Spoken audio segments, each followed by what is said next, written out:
मेरे प्यारे दोस्तों, चैनल को सब्सक्राइब कर लीजिए और आपकी कुछ राय, आपकी कोई बात रह गई हो तो कमेंट करके जरूर बताएं। आज मैं जिस फिल्म को एक्सप्लेन करने वाला हूँ उसका नाम है नॉट अनदर टीन और ये फिल्म 2001 में रिलीज हुई थी। मूवी की शुरुआत में हम जेनी नाम की एक टीनेजर लड़की को देखते हैं। जेनी अपने रूम में एक पुरानी रोमांटिक मूवी देख रही होती है और उस मूवी को देखकर जेनी के अंदर घपाघप करने की इच्छाएं जागना शुरू हो जाती है। इसके बाद जेनी बाबा बंगाली का दिया हुआ हथियार निकालती है और वो उस हथियार को अपने डैड के सामने उस हथियार को बाहर नहीं निकाल सकती थी। पर तभी वहाँ पर उसके दादा दादी भी केक लेकर आ जाते हैं और उनके साथ ही वहाँ पर चर्च के फादर और गली के कुछ बच्चे भी आ जाते हैं। फिर वहाँ पर जेनी मौत के कुएं में डालना शुरू कर देती है। जेनी चरम सुख का आनंद लेने ही वाली होती है कि तभी वहाँ पर उसके डैड आ जाते हैं और वो उसे हैप्पी बर्थडे विश करने लगते हैं। अब वो हथियार अभी भी जेनी की मौत की गुफा में ही होता है। पर जेनी के डैड उसे और उसके भाई को स्कूल छोड़ने जाते हैं। फिर रास्ते में जेनी का भाई उसे बोलता है कि अब तुम्हें बॉयफ्रेंड बना लेना चाहिए क्योंकि डैड के रूल के हिसाब से तुम बड़ी हो और तुम्हें पहले गपागप करना है और तुम्हारे गपागप होने के बाद ही मुझे गपागप करने का मौका मिलेगा।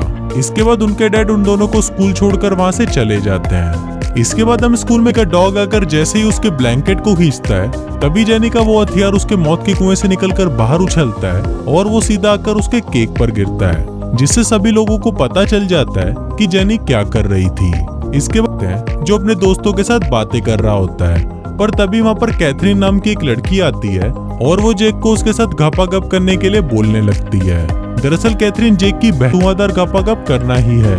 तभी वो सामने से आती हुई अमेंडा नाम की एक लड़की को देखता है और उसको देखते ही वो अपने छोटे चेतन की कसम खाते हुए बोलता है कि इस लड़की को घोड़ी तो मैं ही बनाऊंगा। इसके बाद हम जेक को देख जाओगे। तभी सामने से जेनी भी आ रही होती है और जेक का दोस्त उसे बोलता है कि तुम्हें जेनी को ही पटाना होगा। अब जेक ये सब करना तो नहीं चाहता था, पर क्योंकि उसने शर्त लगाई थी इसलिए उसे अब ये करना पड़ेगा। इसके बाद हम जेनी होती है, पर फिर भी वो अपने भाई को पेलना चाहती थी। थोड़ी देर बाद वहाँ पर जैक की गर्लफ्रेंड प्रिसेला भी आ जाती है और वो जैक को कोई इंपॉर्टेंट बात करने के लिए बाहर बुलाती है। फिर प्रिसेला जैक को प्लान बनाते हैं। वो लोग एसी की सीलिंग में घुसकर वहाँ से लड़कियों के लॉकर रूम में चले जाते हैं और उनको कपड़े बदलते हुए रिकी को उसकी क्लासरूम में देखते हैं, जहाँ पर रिकी उसे अपनी एक पोयम के जरिए बता रहा होता है कि वो उससे बहुत प्यार करता है, पर इस बार भी जेनी उसे इग्नोर कर देती है। दूसरी तरफ जेनी का हवस से भरा हुआ भाई और उसके दोस्त मिलकर एक को बोलती है कि प्लीज तुम मेरा पीछा छोड़ दो, पर इस पर जैक पूरा नंगा होकर जेनी के सामने आकर खड़ा हो जाता है। पर जेनी को जैक का छोटा चेतन पसंद नहीं आता और वो वहाँ से चली जाती है।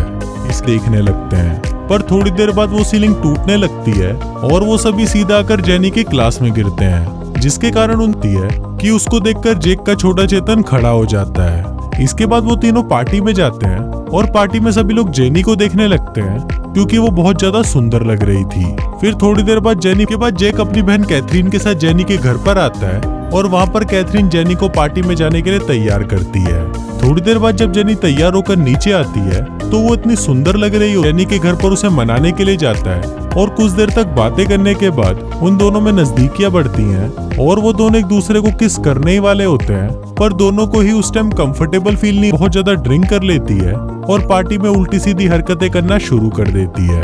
तभी वहाँ पर प्रिसेला आती है और वो जेनी का सबके सामने मजाक उड़ाने लगती है, जिससे जेनी रोते हुए वहाँ से चली जाती है। फिर रात को जैक जेनी के लिए इनवाइट करता है। अब क्योंकि जेनी भी जैक को पसंद करने लगी थी इसलिए वो भी उसे आने के लिए हाँ बोल देती होता, इसलिए वो इस प्रोसेस को बात के लिए छोड़ देते हैं। फिर अगले दिन जैक जेनी के पास आता है और उसे मैच देखने, और जैक अपनी बहन कैथरीन के साथ आता है। वहाँ पर जेनी का भाई भी होता है जो फाइनली अमेंडा को लव लेटर दे देता है। फिर अमेंडा को भी वो लेटर पढ़कर बहुत अच्छा लगता है और वो जेनी के भाई को घपाघप करने के अब ऐसे ही कुछ दिन बीत जाते हैं और वो दोनों ही एक दूसरे से नहीं मिलते, पर वो दोनों ही एक दूसरे को बहुत मिस कर रहे होते हैं। फिर प्रोम नाइट पर जैक का दोस्त जेनी को अपने साथ लेकर आता है लगती है और ये देखकर जेनी को बिल्कुल भी अच्छा नहीं लगता और वो दुखी होकर वहाँ से चली जाती है।